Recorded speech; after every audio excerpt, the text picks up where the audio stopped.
बिस्मिल्लाहिर्रहमानिर्रहीम। अस्सलाम वालेकुम स्टूडेंट्स।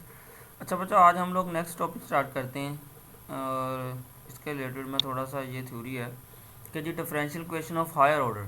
अब हम लोग डिफरेंशियल क्वेश्चन के हायर ऑर्डर की तरफ चलेंगे कि उसको हमने कैसे सोल्व करना है।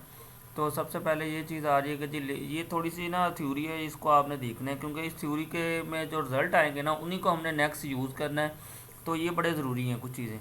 कहता है कि linear differential equation of order n is dependent variable and the independent variable x is the form. ये लीनियर डिफरेंशियल इक्वेशन इस फॉर्म की होती है। ये इसका एमसीक्यू भी बन सकता है, ये भी आपने याद रखना है कि जब इस किस्म की इक्वेशन हो ना, ये कौन सी है, लीनियर डिफरेंशियल इक्वेशन है। ये सारी इक्वेशन ये आपने याद रखनी है कि a naught into x D की पावर एन डी की पावर एक्स की पावर एन। इसमें फिर बताता है कि a naught x a one x a and f into x are function of the independent variable x only and a naught is not identically zero using primes one is also written as. मतलब ये उसने बताया हुआ कि ये सारे जो हैं ए नोट ए वन ये कांस्टेंट है, ये सारे डेरिवेटिव है और ये एफ इंटू एक्स किसके फंक्शन है। ठीक है जी, ये आपने पहचान याद रखनी है लीनियर डिफरेंशियल इक्वेशन की। ठीक है जी, फिर उसने कहा कि हम इस वाली इक्वेशन को ऐसे भी लिख सकते हैं, ये डेरिवेटिव की फॉर्म में ही है। ठीक है जी, तो ये थोड़ा सा आपने इसको रीड कर लेना एमसी, ये सारी थ्योरी एमसीक्यूज के लिए। फिर कहते हैं in order to solve we shall first consider the question the coefficient of y की power n may be made by 1 by dividing through by a naught the differential equation 3 is called the homogeneous linear differential equation of order n.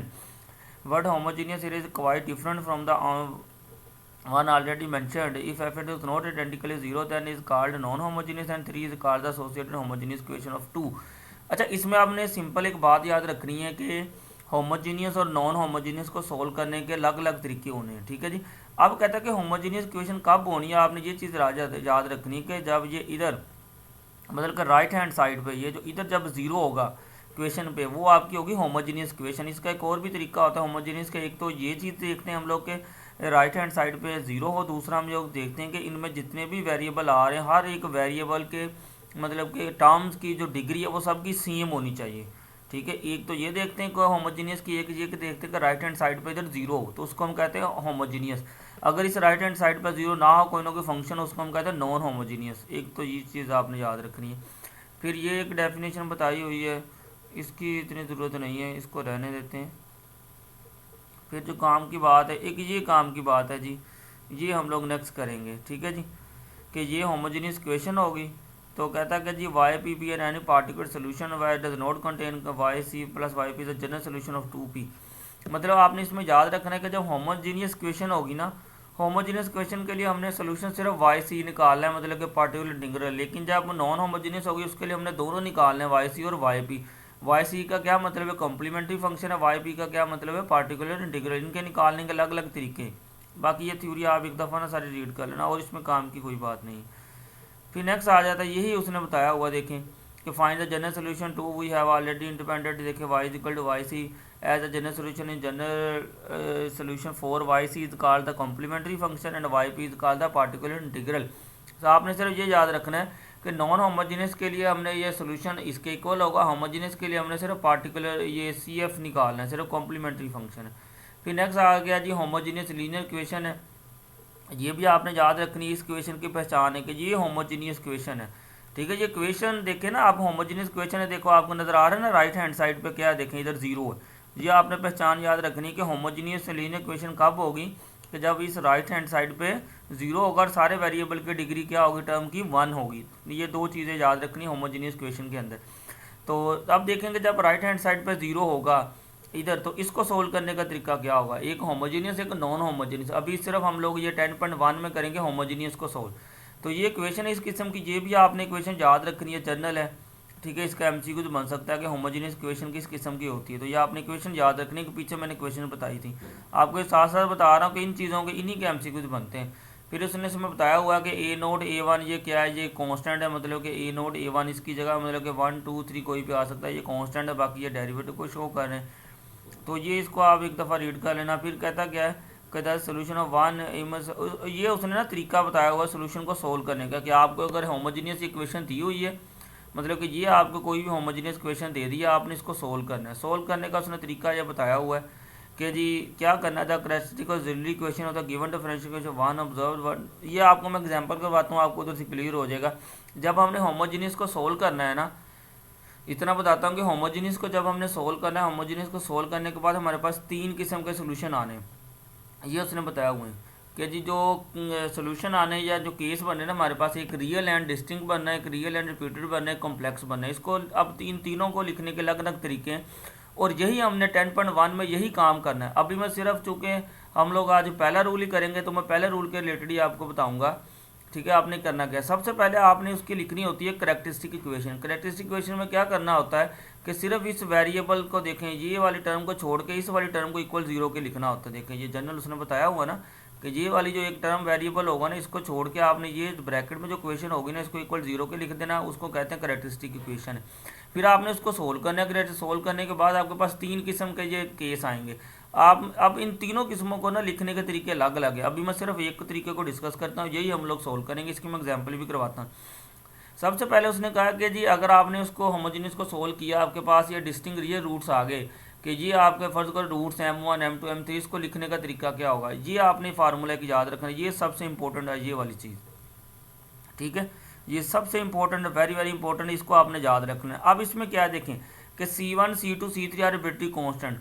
आपने देखी जाना है जब आपने इसको solve करना है होमोजेनियस को, फर्ज करो आपके जो आंसर हैं वो रूट्स हैं जो वो निकल आए, 3 निकल आए, तो फिर आपने इधर कांस्टेंट 3 ले लेने, C1 C2 और C3। अगर आपके आंसर निकल आए 4 तो फिर आपने इधर कांस्टेंट 4 ले लेने और इधर भी, और फिर कांस्टेंट तो उस नंबर के हिसाब से लेने। ये जो M1 M2 M3 होगा ना, ये आपके नंबर हो गए जो आपने निकालने। ठीक है जी, तो पहला केस ये वाला है कि डिस्टिंक्ट रियल रूट्स। डिस्टिंक्ट का मतलब पता क्या है कि जब सारे जो रूट्स आपने निकालने वो डिफरेंट हो, उनको लिखने का तरीका है। फिर ये दूसरा रिपीटेड वाला कि अगर रूट्स जो है ना रिपीट हो रहे हो। फिर तीसरा कम्प्लेक्स वाला है। तो अभी मैं सिर्फ पहले को डिस्कस करूंगा, इसकी मैं एग्जांपल करवाता हूँ आपको। ठीक है, डिस्टिंक्ट का मतलब क्या होगा कि जब आपके रूट्स डिफरेंट आने तो उसको लिखने का ये तरीका, ये आपने जनरल याद रखना है। इसमें मैंने याद रखने का तरीका बता दिया कि फ़र्ज करो आपके पास सोल्व करने के बाद आपके पास आंसर 3 आते हैं कि जी M जो है आपके पास, D जो है सोल्यूशन के में आंसर आते 3, 1 2 3। अब देखो आपको फ़ौरन पता चल जाएगा केस कौन सा बन रहा है, उनका 1 बन रहा है, 2 बन रहा है, 3 बन रहा है। तो डिस्टिंक्ट के लिए मतलब कि सारे लग के लिए ये फार्मूला लगाना है, जनरल सोल्यूशन आपने उसका ऐसे लिखना है। सबसे पहले अगर आपको पता चल गया कि आपके 3 आंसर आ रहे हैं तो आपने कांस्टेंट 3 ले लेने, C1 C2 और C3। फिर M1 M2 M3 की जगह आपने क्या कर लेना, जो भी आपके आंसर आ रहे हैं उसकी जगह ये M1 M2 M3 की जगह आपने वो लिख देना, ये जनरल सोल्यूशन लिखा जाना, बस ये काम करना है। अब मैं इसकी आपको एग्जाम्पल करवाता हूँ।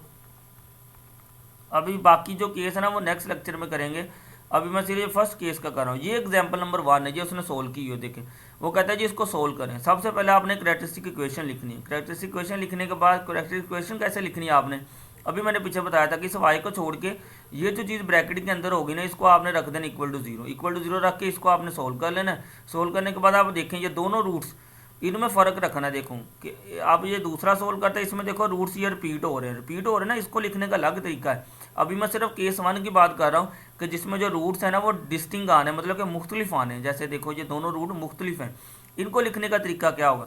तो सबसे पहले जनरल सोल्यूशन इसमें मैंने बताया था कि अगर आपके ये 2 नंबर आ रहे हैं तो आपने कांस्टेंट 2 ले लेने, C1 और C2। फिर इधर M1 की जगह है और M2 की जगह ये नंबर लगा दें। देखिए फर्ज करो इधर M1 था, वो -1 था तो -x हो गया। अब इसको एग्जाम्पल नंबर 1 को मैंने मजीद सोल्व किया है बाय हैंड, वो आप देख लें, आपको अंडरस्टैंड हो जाएगा। बाकी केस हम लोग नेक्स्ट करेंगे। अभी सिर्फ आपने ये पहला केस याद रखना है, ये 10.1 भी है। इसमें ये पहले 15 क्वेश्चन में यही काम करना है कि इसमें ना डिफरेंट रूट्स निकालने और उनको लिखने का जनरल सोल्यूशन का तरीका होगा। तो अभी मैं सिर्फ एक रूट्स की ये मैंने क्वेश्चन सोल्व किया है एग्जाम्पल नंबर 1 को थोड़ा डिटेल में। सबसे पहले जो क्वेश्चन दिया होगा आपने लिखना है जी करेक्टरिस्टिक इक्वेशन है। करेक्टरिस्टिक इक्वेशन में सिंपल क्या करना है, इस y को छोड़ के जो ब्रैकेट में चीज़ होगी उसको आपने ना इक्वल रख देना 0 के। सबका यही तरीका होगा। फिर आपने इसको सोल्व करना है। सोल्व कैसे करना है, सेम जैसे हम लोग नहीं करते क्वाड्रेटिक इक्वेशन को, क्वाड्रेटिक इक्वेशन की तरह सोल्व करना है। मिड टर्म ब्रेक करके कि 4d है, इसको ब्रेक कर दिया, 3d 1 है, ठीक है, ब्रेक करके ये है, तो आपको पता ही आसान ही काम है। ये हमारे पास 2 आंसर आ गए। इसी तरीके से आपने नोट किया होगा कि पीछे जो एग्जाम्पल दिखाई उसमें उसने ये काम नहीं किया हुआ, तो ये काम आपने खुद करना है, इसलिए मैंने ये बाय हैंड सोल्व की है। अब देखिए आपके पास ये 2 रूट्स आ गए। अब आपको नहीं पता कि इसको लिखने का तरीका क्या होगा, मतलब कि अलग अलग तरीका होगा कि एक जो है ना डिफरेंट आने रूट्स उनको लिखने का अलग तरीका है, जो रिपीट होने उनको अलग है, जो कम्प्लेक्स आने उनको अलग है।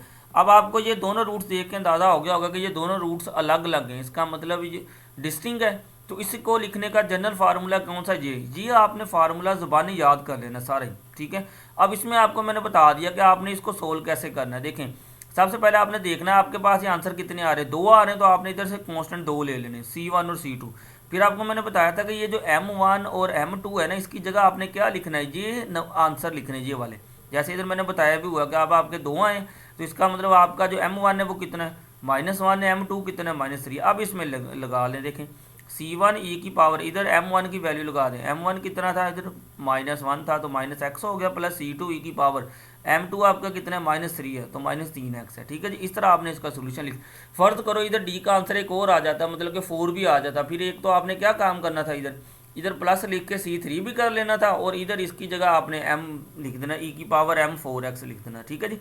ये जनरल तरीका है, जितने इसके रूट्स आते जाएंगे उनको ऐसे ही आपने लिखते जाना है। और ये आपने याद रखना है कि ये अलग अलग तरीके हैं। ये तरीका अभी मैंने सिर्फ बताया कि जब जो रूट्स निकालने वो रूट्स डिफरेंट हो, तो उनको डिफरेंट रूट्स को लिखने का ये वाला तरीका है। बाकी 2 केसेस रहते हैं, एक रिपीटेड वाला और एक कम्प्लेक्स वाला, उनको हम लोग नेक्स्ट इंशाल्लाह करेंगे, ठीक है जी। ओके जी, अल्लाह हाफिज़।